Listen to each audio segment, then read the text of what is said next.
hold my tongue never.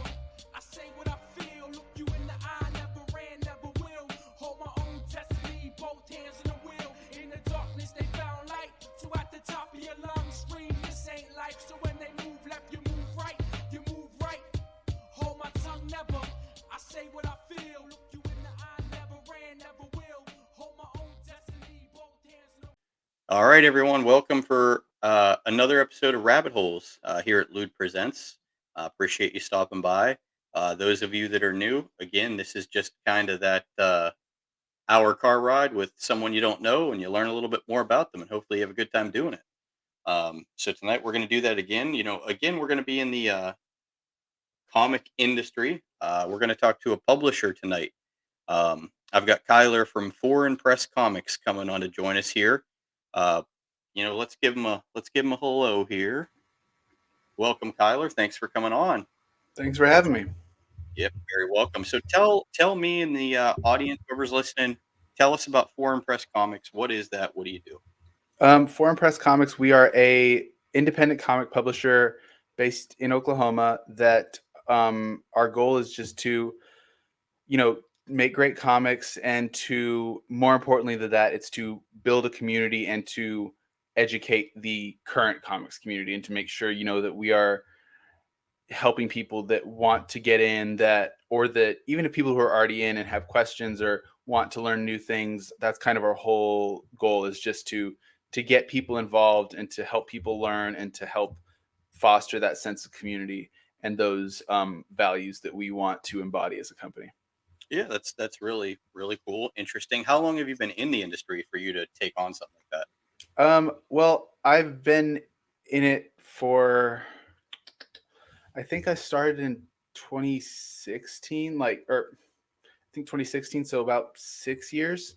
Okay. I think that's how long I've been, making I've wanted to make comics a while. I've always been writing, little things, but writing and drawing. And then in college, in about 2016, I just decided to start making my own.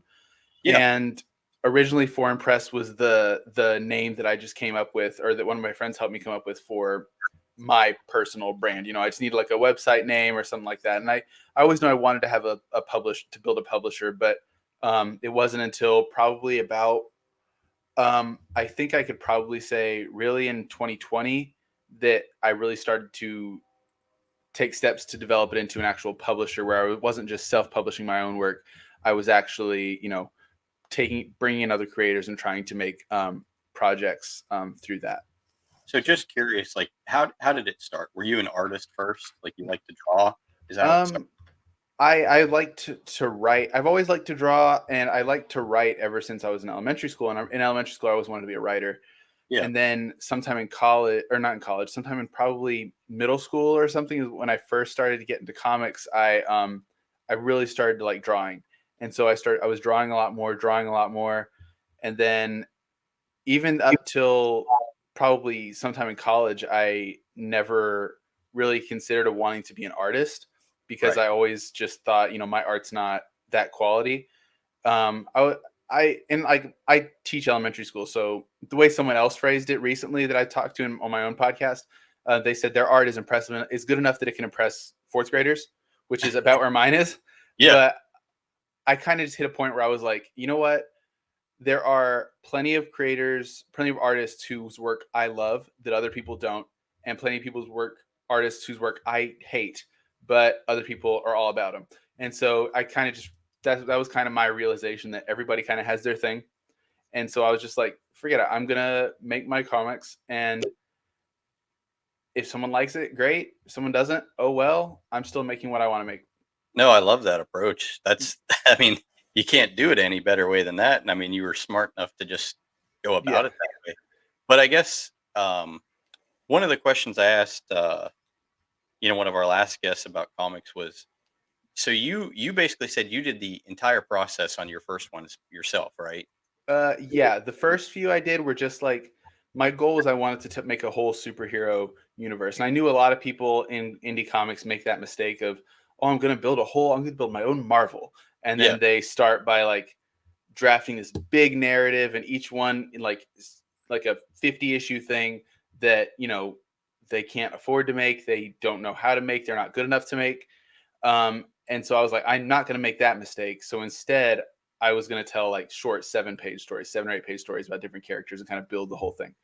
And So my even question, now, go ahead. Sorry. Oh, I was just going to say that the first ones I wrote, drew, lettered, and I colored some of them all by myself.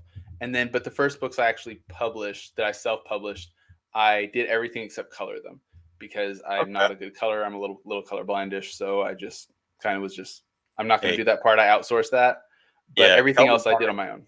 I have that also, and I don't think it's that bad, but from what everybody else Yeah. tells me, it's pretty bad, you know. Yeah. Yes. With the with the artwork illustration though, I guess like is that all like electronic now? Do you do it on like tablets and things? Originally, I did everything by hand because I had just I didn't have a tablet, didn't have anything. I had a little drawing tablet I used for a little bit. I didn't really like Yeah. it too much. And so I had to scan everything. And recently, I scanned what I hope is some of the last art. That's not true. I still have some stuff that I'm still scanning. Like one, I'm doing all manual. Like I'm just lettering it by hand and everything. Hmm. And that's kind of a pet project for myself more than anything. But for the most part now, the last book I did, Valkyrian, and one of the next ones I'm about to put out is also, it's all done digital because I recently came into an iPad. Okay. And so I downloaded Procreate, an iPad and an Apple Pencil. And so I downloaded Procreate. And so I've been trying to use that. And that's been, I think, something I don't want to go back with because even now I'll catch myself drawing on paper. Like I was today, I was just doodling at work on my plan time, and I was just like, I caught myself trying to zoom in and like try to turn the page, and like obviously that doesn't work on paper, and so Right. I just catch myself doing those movements or like trying to like double tap to undo and stuff like that like obviously doesn't work, but Yeah. So now you're spoiled. You're yeah, spoiled. exactly. Yeah. um. So like, how many at Foreign Press Comics? Like, how many people do you work with? Like, you've got to have a huge, like, it because you do it all virtually, right? Yes, well, I mean, to be honest, Foreign Press Comics is mostly just me.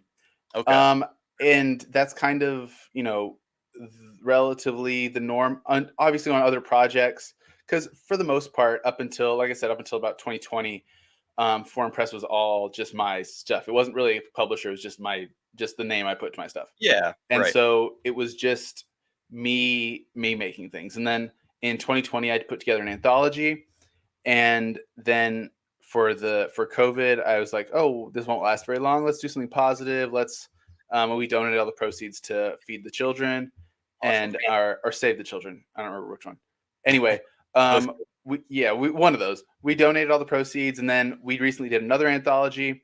And next year we have our first comic coming out from from a whole different creative team that I'm not involved with. But on other projects we have, there's one that I felt like I needed an outside voice on for another artist. Actually, that's not true. We have another artist who has a book called Sleep Sister Sleep. But anyway, for that I wanted to outsource the editing because I was like, I want an editor on this. And then for another thing we have coming in a couple of years, I knew I wanted a co-editor, and I had someone who I thought would be perfect for the job. I offered it to Yeah. him. He took it. Sounds like And there's definitely moving pieces. yeah, but it's, I mean, for the most part, it's just me. It's just kind of a case by case basis of, okay, this project I'm going to need someone else for this. Like the anthology we just finished, I knew I needed a co-editor for that because of just the format of the book. And so I Yeah. was like, okay, I asked my friend Derek, I was like, hey, will you co-edit this with me? I knew he had experience editing. He was a good writer. And so I brought him on. And so it's kind of just a case by case thing, but for the most part, it's just me. And, I have a couple friends in the comics community and otherwise that I'll ask for advice, just like, hey, what do you think about this decision? But In the industry, I guess, like what what makes a successful comic? So, like for example, if one of the books you print at Foreign Press Comics, like once it gets picked up by a distributor, or like what's like something like a major landmark in your career? that's kind of debatable, honestly, because I was having this conversation on a podcast I just recorded last week, but Hmm. there's kind of a stigma right now that if you don't have a comic in print, it's not real, which I understand that because I kind of feel that myself, but I don't think it's 100% true. But I think having your comic in print is a big landmark, and then having having one or preferably multiple successful crowdfunding campaigns like Kickstarter, that's another landmark. Okay. And then I think the biggest one would be to get nationwide or international distribution through a Yeah. distributor like Diamond or something like that. That would be kind of um, the big thing. Personally, I don't know that that's necessarily the end all be all, just because of the way the industry is changing and the economy and everything is changing. It's Right. kind of seeming like direct to consumer through like crowdfunding and things like that is kind of the best way to do that. But What about like the conventions and the going around? Do you do any of that? this past year, summer 2020, I did that for the first time. I went to my first two conventions, and Okay. one of those was better than another, but that's just because it wasn't as one of them wasn't as comic focused. It was kind of more just general fandomness, Yeah. And Yeah. so that conventions are great. They're especially great for getting your name out, because at the second one I went to, I had people, they were like, "Oh, do I know you?" And I was like, "Yeah, you might have seen me at SoonerCon." They're like, "Oh yeah, I remember you. I remember we bought your book." And they're like, "Okay, can I buy the other one?" Yeah. But I will say that unless you go to like, in my limited experience, unless you go to a really big convention, it can be hard to, you know, ma- to break even on it, I understand. because Yeah, there's a lot of you have to pay for a table at a convention. Like you have to pay probably $100 to $200 to plus your sit at a table travel, all day, hotel, plus whatever. travel, all that stuff. Yeah. And then and then I'm selling a book for $5 a piece, so I'd have to sell 25 books, which And yeah, I like mean, you said, not that many people that are going to yeah, talk to you. exactly. And not everyone there is actually a comic reader. A lot of those people are just, like kind of like I said, just general fans, which isn't a problem, but they're not all there to read comics. And so like I said, that also is coming from someone who was just at two very small local conventions. I Right. haven't been to anything like that has kind of nationwide recognition or anything, because there's several comic conventions that like Baltimore Comic Con is kind of a big one, not counting like San Diego or New York, but there's several that are more comics focused that are still pretty big, Yeah. that So maybe it might not be a profit maker year round, but maybe there's a yeah. few you could try. Yeah, but it's definitely something I want to continue. Okay. Cool. Well, I'm happy to hear that. I mean, that's all good news. Give your stuff like a shout out. Give them like where you can find yourself and your platforms and things like that for anyone listening. And then we'll just keep going. Okay. You can find us. The most active place I am is on Twitter at FPress Comics. Um, and my personal Twitter is on there as well, but I don't really care about that. I'm also on Instagram at Foreign Press Comics, but the best place is to go to foreignpresscomics.com, where you can find all of our books, um, which are available for purchase both in print and in digital. Most of them are available in print. They're not all, just because some of them we're not there yet. We're not ready to put them in print, or some of them we're just not going to. Like the first anthology I did, I'm not gonna put that in print Yeah, now. But just not. Yeah. but that you can buy three of our books, or you can buy two. You can pre-order another one that we're hopefully get back from the print in a couple weeks. But yeah, foreignpresscomics.com. You can go on there, find all of our stuff, find my podcast. Um, yeah, everything should be on there. So Okay. go Well, give it a I will look. say it's a good website too, because I was on there a little bit ago. Looking at it, Mhm. researching for things we can talk about. I appreciate Um, it. and I actually found a nice little topic we can talk about. So Okay. I was in the, I was talking to community and I asked them some questions, and you're the perfect person to talk to. So one of them brought up, what was the phrase they used? Spec work. So like my question was, like we'd talked about things here like stories and things like that. And like if I wanted to have like a picture for a story, for example, like we talked about like a giant sloth. None of us are artists. So I thought like maybe a way to do that would be to ask like community to see if they wanted to be involved, to have like a contest, like Hmm. artists draw like a sloth and send it in, and then we'll have like a vote bracket for sloths. Hmm. I wouldn't be able to offer any money for it though, because I'm just getting started too. So I was going to say like what's a good way to go about things like that? Would it be like to offer like a gift card for the winner, or like how would I get buy-in for artists and comic community members to do contests like that? I mean, I don't. It's a hard topic because it's one of those things where you can't pay for an artist until you've made some money, but you can't make some money until you get an artist. You can't get an artist until you pay an artist, and it's kind of a cyclical thing. And so, usually, like in comics, like what I've done is on the last anthology. Unfortunately, we didn't weren't able to pay the creators involved, but the best thing we could do at the time was give them comp copies of the book.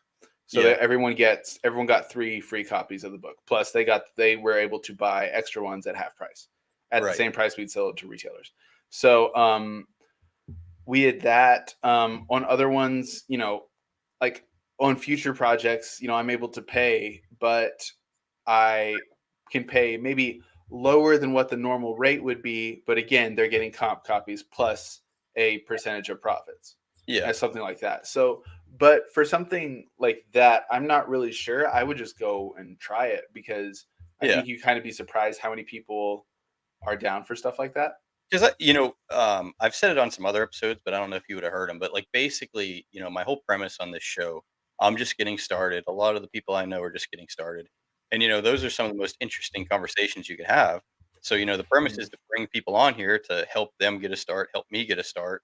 People enjoy it, build a fan base, all that stuff. So if we did the contest, that would be like my offer to people. Like come in here, we'll give them your name, we'll give them your contact info.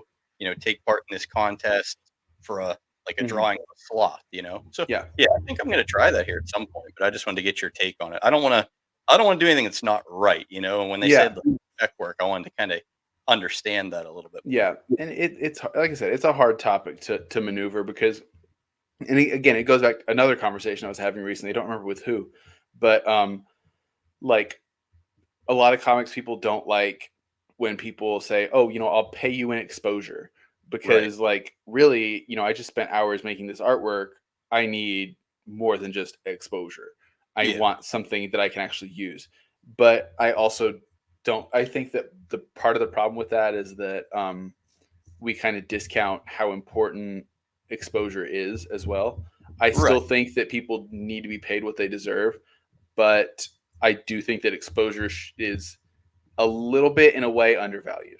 That's just my opinion. To some people, especially in the comics community, that might be slightly controversial, but that's kind of how I feel about it. Well, that's how I think too. I don't see how that would be.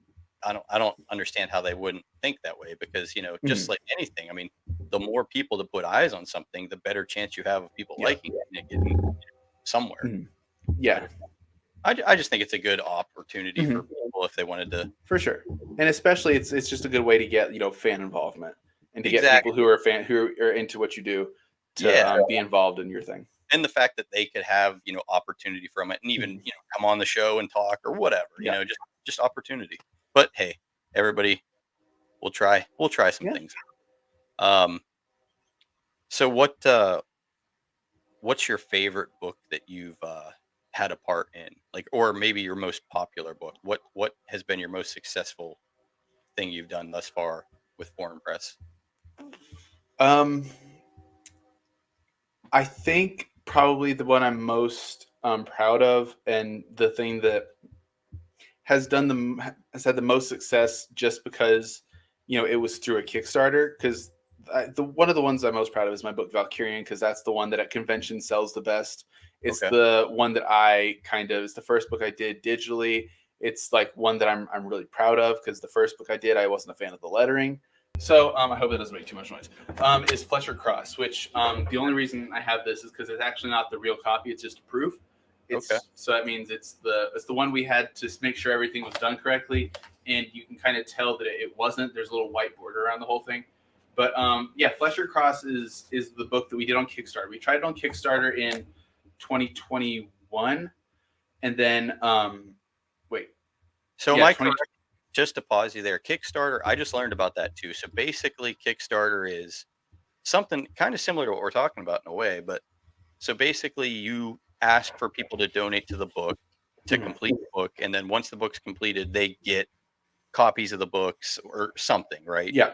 There's different ways you can do Kickstarter. Some people have done it. Kind of the best way is to do it after the book has already been made, or at least the work's done. That's what we did. We had all the artwork for Fletcher Cross done, and then the money was basically just to print it and ship it. Yeah. And we had different rewards. Like at one reward tier, you get a backup story in a foreign press book. In another tier, you got an ad on my podcast. Another one, you got your comic edited by me and Derek, who are both the editors of this book. Mm-hmm. And there's different ones. We had a tier for retailers, everything like that, different art prints and a whole bunch of stuff.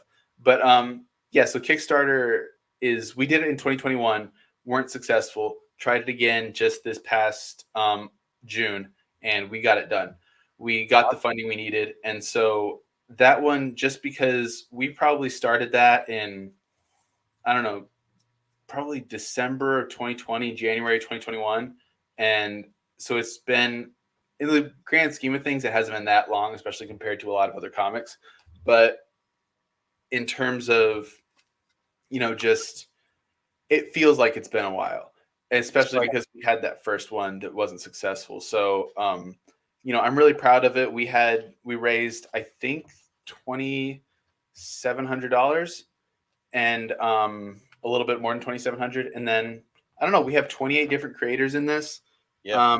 And I'm really proud of it. We did something new with the format. It's an anthology, which for anybody who isn't aware, an anthology is just like a collection of short stories, but Fletcher Cross is a narrative anthology, which means that the book is designed to be read cover to cover. Like you could read each story and get the point, but if you read from page 1 to page 100 and whatever it is, 110, 120, you would get a complete story about our original character, Fletcher Cross. And so, like I said, it tells a complete story from beginning to end, which is something that I hadn't seen before. And so I'm just really proud of how it turned out, and the fact that we finally, after a long, hard-fought battle, we finally got it made. So like creations, like how do you... Actually, 2 questions. I better say them both so I don't forget. So how long does it take you to do one page of artwork, lettering, coloring if you do it yourself? Like how long does one page take? And then the other question is, like your ideas. Like, do you write them down? Do you give yourself messages on your phone? Do you start like jotting them down right away? Like what's your route to get your ideas for like all these different anthology options? I'll answer your questions in order. The first one, as far as how long it takes, it's difficult to say because the way that most people do comics, the way I do comics is, I'll pencil all my pages and then I'll ink all my pages and then I'll letter all my pages. But I mean, if I were to do, try to just get one page done, I think I could probably do it in like no breaks. If I just force myself to sit down, probably in if I include coloring in there, probably 5 or 6 hours. See, and it depends again if it's digital or traditional. That way, so it just shows you to write like one book would be time consuming. Yeah, and I will say, if any other comics or people or artists are listening to this, I tend to rush. And that can probably be seen in my artwork. If I'm being honest, that's been one of the criticisms that I've received rather recently, as a matter of fact, from my girlfriend. So that was fun. It's fine. I asked her for it. I said, be brutally honest. Tell me what I do wrong. She's like, you rush too much, which I knew. It's just hard to, I don't know how to force myself to slow down. Anyway, so a whole book can take me, I don't know, a few months, if I'm being honest, because I try not to overwork myself. And, I tend to do things at multiple stages and have a lot of things going at once. But if I were to focus solely on one book and make myself do that, like on top of my day job, I think I could probably do it about a month, 2 months. Yeah, but, if I didn't have a job, or if, did it just during a summer break or something, I could probably get it done. And if I really, really push myself, I could probably do one in, I don't know, not still probably close to a month. You're just going to get yourself in trouble. You're right. Yeah. But to answer your other question, I've kind of done things in different ways throughout my. I still do things in different ways throughout my writing career, Right. I guess you could say. For a while, I wrote them all on index cards, and my plan was to my plan, what I was gonna do is build like an old fashioned recipe box. Yeah. And just like have it so I could flip through them whenever I needed an idea or something. Actually, I like that idea. That's a good idea. I still like it, but I ended up kind of getting rid of it. And I lost most of the cards. Or I used several of them, but like one of them just had the word Valkyrian on it, which I obviously used. Another one had an idea that I scrapped because I got like probably 14 pages in and hated it. What I do like I learned it in Six Sigma. I think it's like little webs, I guess I call them. I don't know what the real word is, but like you have the main topic, and then you branch out, and then from that you branch out. Like that's a story web or story map. Yeah, like I'm trying to think of my my teacher words. But yeah, now usually I'll just open like a Google Doc and type in like whatever the idea is for that story. Like I just did one the other day that was let me go look and see if I wrote it down. No, that's the wrong Google Drive. I won't worry about it. But it was just like I just wrote down 1950s businessman gets with prosthetic limbs or something like that. Yeah, and then so that, you can build a whole episode. Or not even that, just like I mean, you're right, but like even if you or someone else might not know what that means, just that sentence will get my mind jogging enough to be like, okay, I remember what that was. That was going to be about XYZ, and I can write it from there. And so usually that, or I'll put it in my phone. I guess I don't really have a central place for all of it. It just kind of ends up wherever it ends up, and it usually because like you said, I mean, you could just be looking for one idea, and you flip through and you find one. And exactly. But then you find another one, you don't know which one to do. That's the tough. Well, cool. I loved hearing about that. I wish you the best of luck with that. I hope you get some potentially, people see this and get on your platform or however they find it. But it sounds like you got some pretty cool things going on over at Foreign Press Comics, I do have to say. So again, that's where to find him. I'll let him shout it out one more time before the end of the show to anyone listening. But from here, we're just going to do our normal thing and just go anywhere else. Sound good. So you told me you cooked and you were into fitness, so I'm going to make you do both here, right? Okay. I'm trying to start working out, and I'm not doing great. Is fitness something like you're good at staying in shape? I mean, I think I'm pretty good at staying in shape. My dad's a PE teacher and a coach, so I kind of grew up active, and then always playing sports, and then in high school when we got into weightlifting, he was obviously into that too. That's kind of when he was actually he obviously was into it, but like that's when he really started to get into like looking at the science of it. And he was going to get his thing from the National Strength Conditioning, whatever they're called, association, to be a certified strength conditioning specialist, which for a while that's what I was going to do. I was going to be a personal trainer or some kind of strength coach. My first 2 years of college were to get a degree in kinesiology. So, I guess you could say I like fitness. I stay pretty good at staying in shape. I lift weights about 3 times a week, and then lately I've been running about another 3 times a week. My current goal is I'm 25, about to be 26 in December. My current goal is to run a marathon by the time I'm 30. So we'll see how that goes, but. I try to do a variety of things. I've tried multiple different types of workouts over the years, but yeah. So I guess here's how you can help me. So, I'm mid-30s. I've never, I'm lucky I have a good metabolism or whatever, but I've always been skinny. Never worked out really. Just couldn't get into it. I play sports, but I've never went to the gym. And now here we are, and I'm just starting to gain weight, and I can't do it. So like how many days a week do I need to start at? Like 3 days a week? I mean,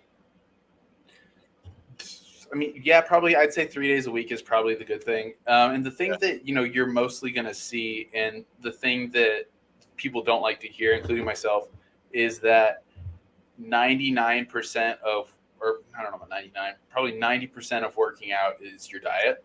Yeah. Because Well, that's perfect too, because my diet's terrible. I mean, like what's the easiest way to better your diet? Like, what sort of one change would you say would be the best thing I could do to help myself? Or the give me 20. short answer is portion control. I don't know if you want me to, if I'm allowed to get too into details or anything, but No, this show is also, it's not only for the audience, but it's to help me. okay. And I know it would probably help the audience. So yeah, Okay. teach me about So portion I don't control. know what all you know, but I don't know anything. okay. So kind of the general principle is, and this is not 100% true because you get into things like macronutrients and things that I don't really understand. But Yes, folks, Kyler is not a licensed I am advice. not a dietitian. I'm not a strength coach of any kind. This is purely for comedy only. I'm someone who's a fan, and exactly, he said for comedy only. Yep. The easiest thing, the most super basic way to understand is calories in, calories out. So if you want to lose weight, you need to be burning more calories than you are bringing in. So you need to be using more calories. And another thing you need to remember is that you are also burning calories every time you sleep. You're burning a lot of calories just living throughout the day. You're burning calories. Okay. And so calories. So in other words, if you want to lose weight, you need to eat less than you burn, or burn more than you eat. Just to pause you there, so I understand how to fix myself. If I were to buy, say, an Apple Watch, would that tell me how many calories I burn? I don't know how accurate. I don't know. I don't know for sure the accuracy of things like that. Okay. I don't so how do you know how many calories you burn then? I guess. How do you know? I don't know. I don't know how many calories you burn. The only thing I can say is I can tell you can figure out pretty easily about how many calories you take in. You can use gotta limit your calorie intake is the way. Yeah. There's an app called MyFitnessPal that I did it for a while in college, and then I just got tired of it because it was a pain. Yeah. But for people who are really looking into that kind of stuff, that's a really helpful thing because you can put in very specific foods. You can be like oatmeal cookie, because I remember I would do it in the cafeteria at college, and I'd be like oatmeal cookie 2, and it would tell you 400 calories. It'll do all the math for you. And so if you really keep up with that, or even if you don't want to do it for long term, you can do it for a month or two. I'm pausing you. Give me that app. That's our unofficial sponsor since we don't have sponsors yet. Give me that app. I'm gonna double check the name. I think it's MyFitnessPal. Okay. Oops, I spelled that wrong. Yeah. See, and then maybe one day the MyFitnessPal company will come here and be like, "Hey, we'll sponsor you." Yeah, MyFitnessPal is the one. But yeah, so I think kind of the best thing to do if you were to do MyFitnessPal is just to eat what you would normally eat for about, and keep track of it for, I don't know, 3 or 4 weeks a month. And then kind of look at, okay, on average, every day I'm usually eating about this much. Yep. And then kind of the way my dad always described it, because like I said, he is a PE teacher and taught PE for years, is he's the perfect person to tell you about it. Yeah, I guess. Like I said, he's not registered or anything either, but he knows enough. He had the right back. The best thing to do is not to go on any crazy diet or anything. It's just like how he always phrased it was instead of 2 scoops of mashed potatoes, have 1 scoop of mashed potatoes. Yeah. Instead of 2 cookies, have 1 cookie. Or not even 2. Just make your portions a little bit smaller and work out a little bit more. And hopefully that'll get the process started. And then if you're still not seeing results, then continue that. Maybe okay, instead of 1.5, I got to have just 1 cookie. Instead of maybe I got to change it from, maybe I got to change something else. Lower my calories a little more. Maybe I got to stop drinking a pop every day. Kylar is on here giving us lessons we can all use. So thank you for coming on. Not only is he giving us fitness tips, but also he's got his Foreign Press Comics. So, there's got to be some good stories in there, everybody, if he's such a stand-up guy like he is giving us life lessons. We do have a food anthology coming next year, a cookbook. So, yeah, it'll be fun. You do? That's pretty cool. So we talk cookbook on here too. I ask almost every one of my guests, I say, if I ever put together the LUDE cookbook, like what's your one recipe you want to put in there? So like what's your favorite go-to recipe that you make that like if it was ever in a cookbook, you'd be like, yep, that's the one I'm putting in there. I mean, it's pretty basic, but carbonara. It's Okay. not that hard, but like if I pretty much can make it. I've made it, I made it a few times and it kind of didn't turn out right. The eggs kind of scrambled, Yep. but after probably 3 or 4 times, I got it down now, and like Okay. it never disappoints me. So I'm always like, that's I, it. I like that. I've ordered that before and I've enjoyed it. What's in it though? Because I didn't even. It's pretty easy. It's usually bacon or like technically guanciale, but bacon is usually something. But you usually like you cook Yeah, bacon, then it's got that was some it. like a Yeah. custard with like basically egg yolks and parmesan and things like that, and then it's kind of just basically cooked with the noodles.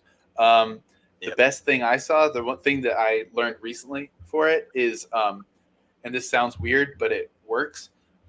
You put like all the egg yolks and everything instead of cooking it all in the pan. You put or whisking it yourself. Put it all in the blender, and then when you cook the bacon, instead of pouring all the bacon fat into the eggs and stuff and the cheese, Yeah. put the actual. I got this from the YouTube channel Binging with Babish. Okay.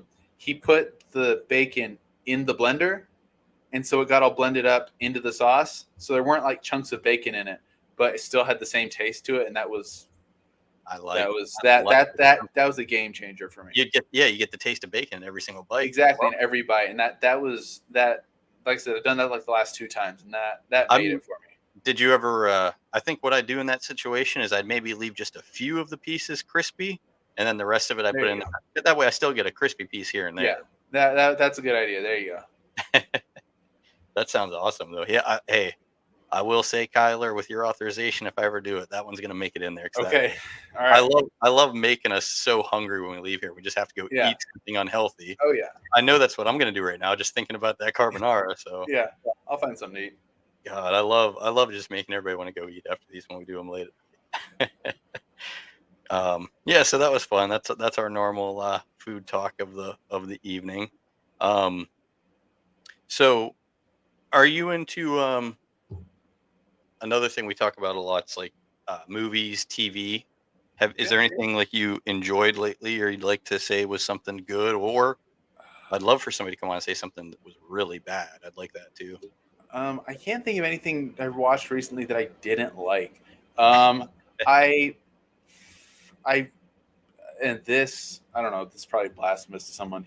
I Oh, didn't, hey, before you said that like people think it's blasphemous, and I just want everyone to know, like on this channel, it's in very small print, beginning of the show. But please, anyone listening, we're not saying anything that we would think is meant to offend you. Or yeah.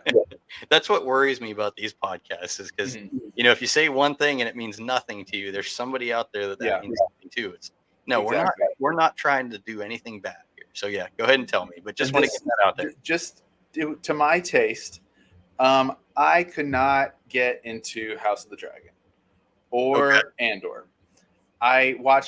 Admittedly, I watched probably half of the first episode of both of those, and I've heard for Andor at least like after the third episode is when it gets like good. But I watched like probably I'd say over half of the first of both of those, and I just couldn't do it. So I'll say this: I haven't seen either, and this channel is about opinions. Everyone's allowed to have their own opinion. Andor, I haven't seen, but I would watch it. I don't know that I'd like it, but that's something I would watch. The House of the Dragon one, though, I cannot get into that genre or Yeah, that no, series. I yeah, can't do it. I'm with you.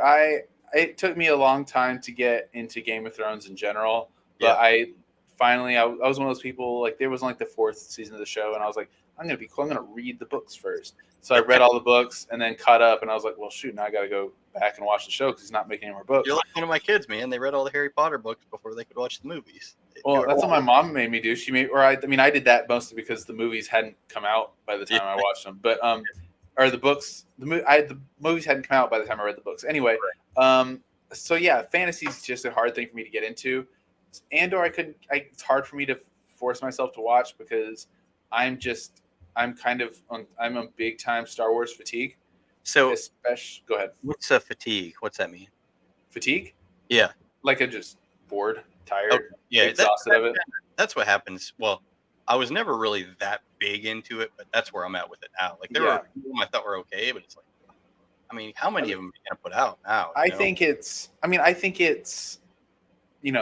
I think they're making a lot of it, but a lot of the Marvel stuff I'm still into. That might be just because I'm a bigger comics person than a Star Wars person, but Yeah, I think a big part of it is just that with Star Wars, they're very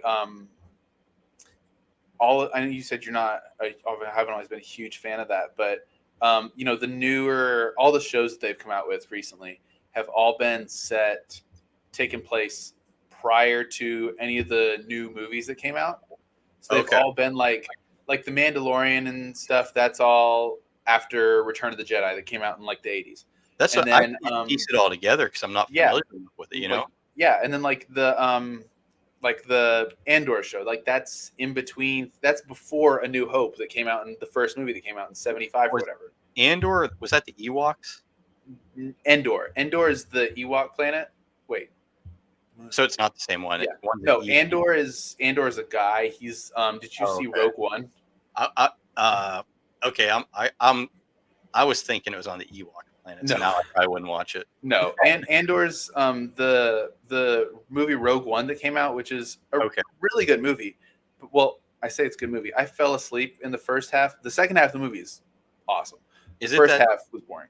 Is it that Diego actor guy? Is that the character? Yeah, Diego Luna. Anyway, the show just takes place in a time period of Star Wars that like we've seen enough of, in my opinion, that like they need to move forward.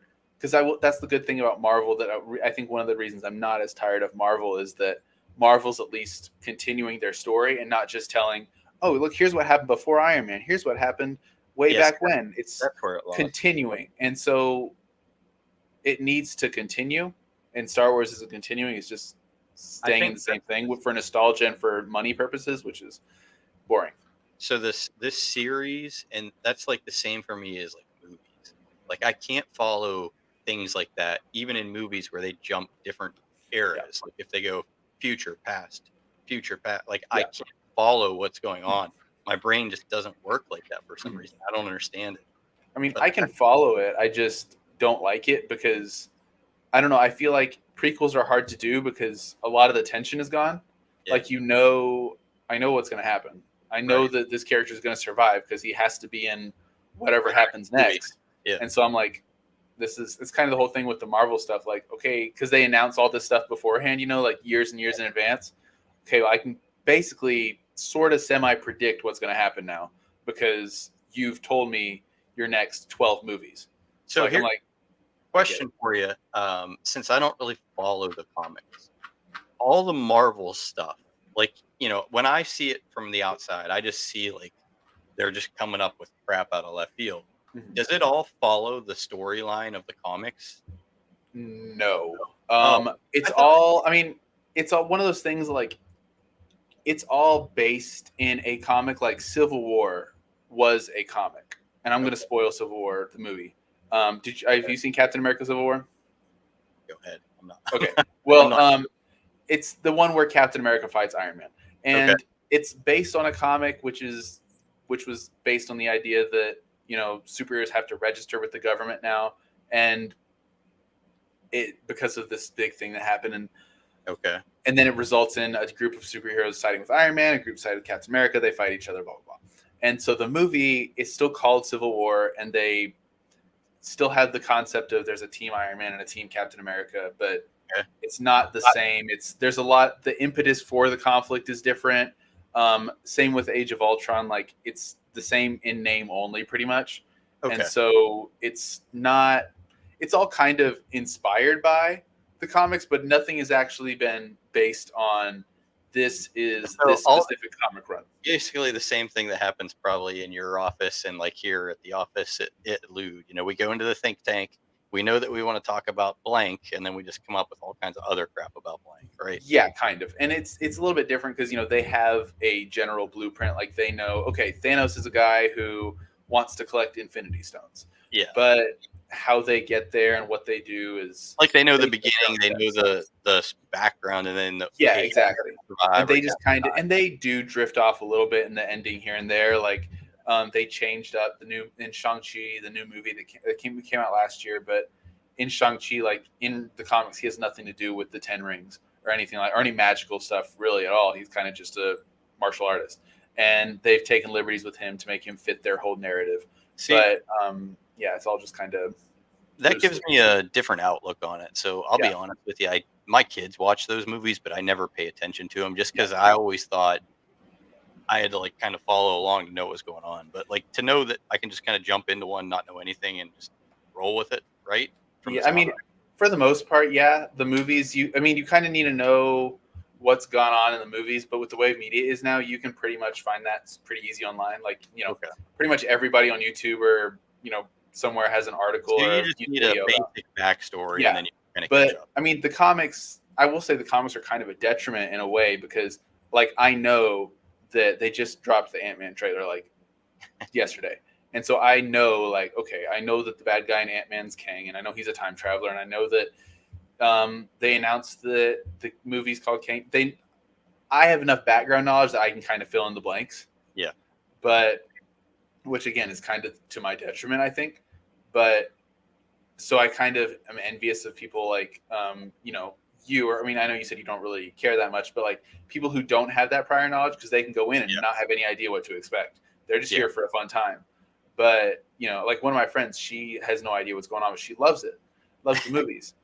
But I mean, I have to think that almost anything you see at the movies is good though, just because of the sound and the the experience.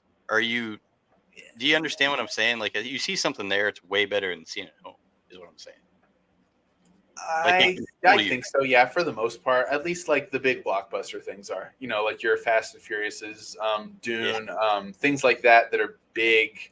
Yeah, cinematic things. Now, yeah, you need to see them in the theater. Dune was a good one because I saw all the hype for Dune and I watched it. I'm just like, what the hell was like nothing really.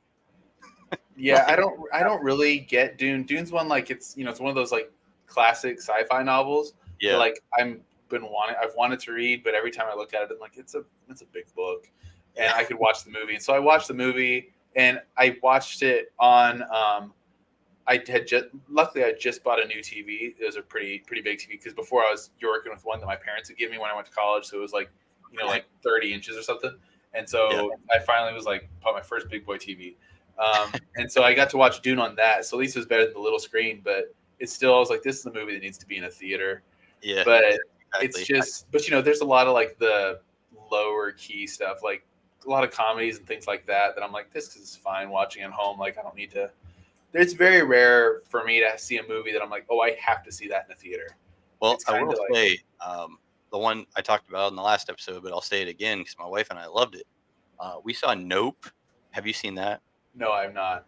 Okay, so I'm not like big into those movies, but I went to the movie theater and saw it. And I saw that movie in the movie theater. I thought it was great. I thought it was like the best movie I'd seen in a long time. But I thought it was like the movie theater experience. Yeah. But I will say on that movie, I watched it at home and it was almost as good. So there you go. I think that was a good movie. I mean, part of what I don't like about the movie experience is like, especially when it comes to the Marvel movies and things like that, is I'm not, at least with the Marvel stuff, I'm not a big fan of like how comedic some of it is. And so I just really get annoyed when everybody like laughs at the dumb joke or like the thing that's like, and like I agree things can be funny, but like there's some things that are just kind of dumb or like you can tell it's like it feels very forced to me. Well, I'm just like I don't get it. Or like I'm sorry, but I really hate when people clap in movies. Yeah. I hate it. I hate it. That almost ruined Endgame for me. When Spider-Man showed up, everybody in my theater went, "What?" Everybody's clapping when Captain America gets there. "What?" And clapping and freaking out. And I'm just like, "Shut up! Just let me sit here and cry because I'm overjoyed that Spider-Man's in." And like I don't know. I just don't. I don't know. The thing I like about being at home is I can sit there and just enjoy it on my own without having to worry about these other people's. And I feel bad because I'm crashing on their party and raining on their parade for wanting to just enjoy something. Right. But I'm also like, I want to, I don't know. My enjoyment is predicated on other people sitting silently in a movie theater and making no emotion. So I don't know if that's I'm the good same or not. way, man. I'm the same way because the other day I found myself thinking there was like 2 or 3 people behind us, and they wouldn't stop moving and dropping shit Yeah.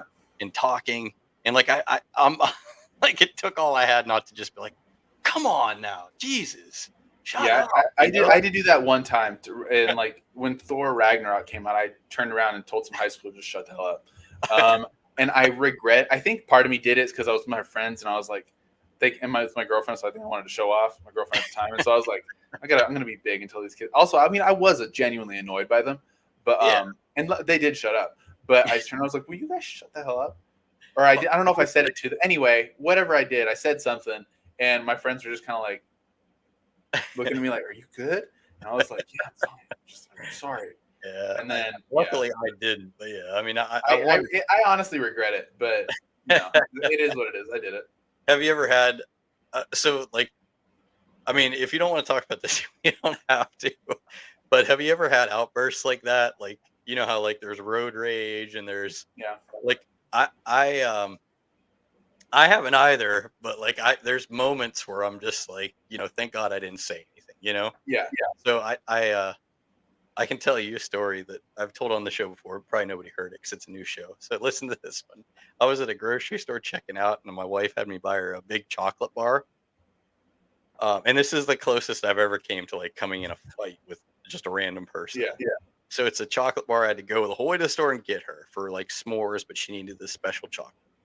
And I get it, and I'm checking out, and he's asking me all these stupid questions, and it's just like whatever, small talk. Okay, he's trying. And then he gets to my candy bar, and he looks it up, and he looks at it. He's like, chocolate. I hate chocolate. And he breaks the candy bar and throws it in my bag.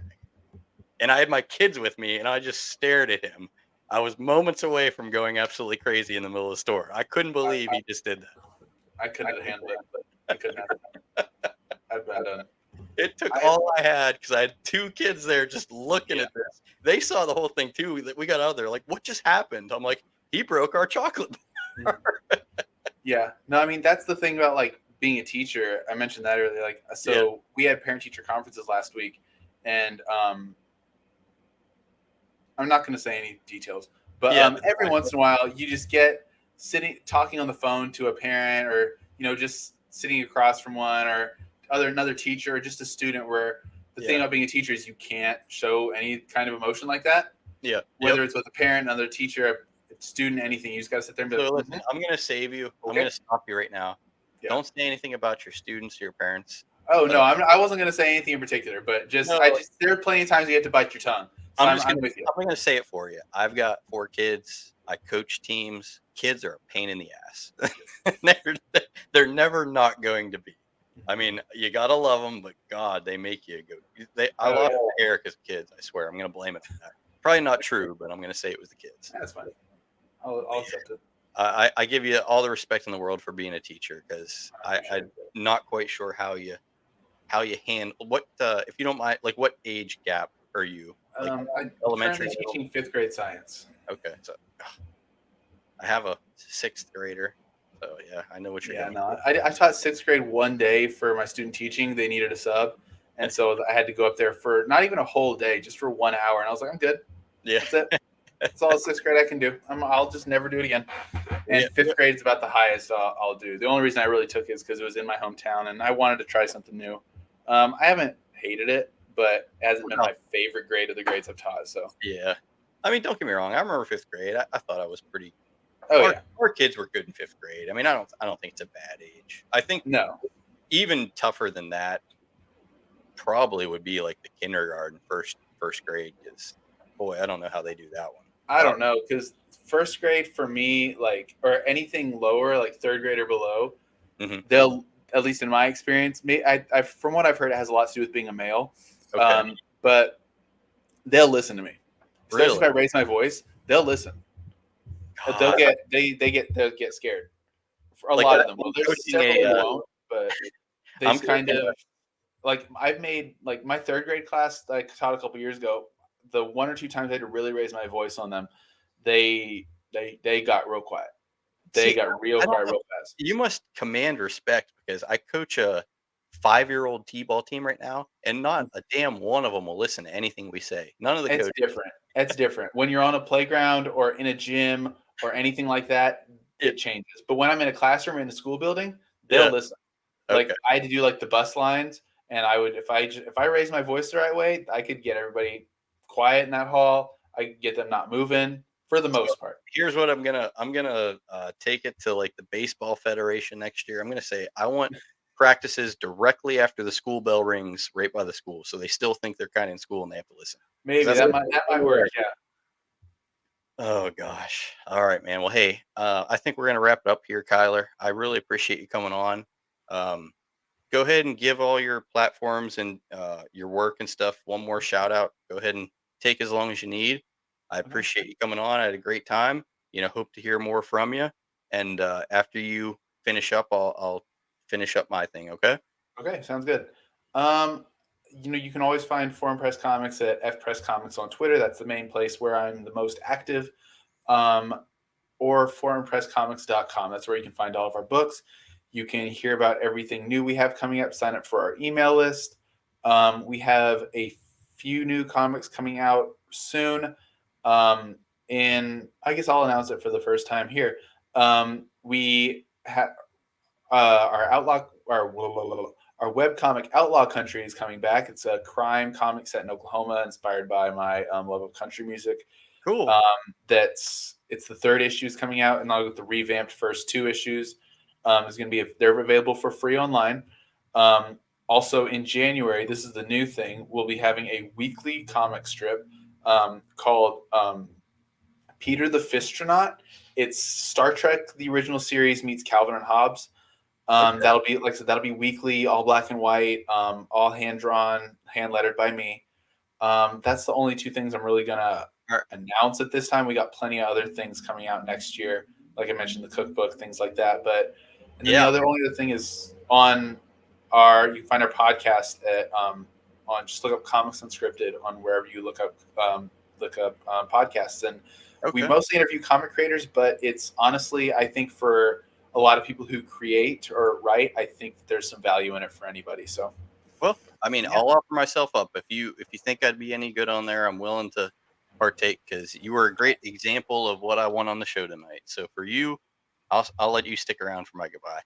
So for you in the audience, like I think you kind of saw it here, like I said, it's like a 1-hour car drive or a 1-hour lunch break with like a work employee. You don't really know. Mm-hmm. So like we started our conversation, we talked about your work and your business, and then by the time we're done, we're laughing, having fun. And that's kind of like I think about it, like a 1-hour car ride. Like you're just gonna have that small talk you just have to have because we're on here, we have to talk. And then by the end of it, hey, you're laughing and having some fun with it. Yeah. So that's what LUDE Presents Rabbit Holes is all about, and anything that really comes from it. Like I said, hopefully down the road, if we do anything with artwork, and we can involve you and get you some promotion out of it or whatever, we'll do that. Okay. So I appreciate it. And again, LUDE Presents Rabbit Holes. It's the 1-hour car ride with that guy you don't know, but by the time the car ride's over, you're having a good laugh or something like that. Sounds a little creepy, but maybe we'll leave it. Yeah. Kylar, audience, thank you very much. That was Rabbit Holes. Thanks. Hold my tongue, never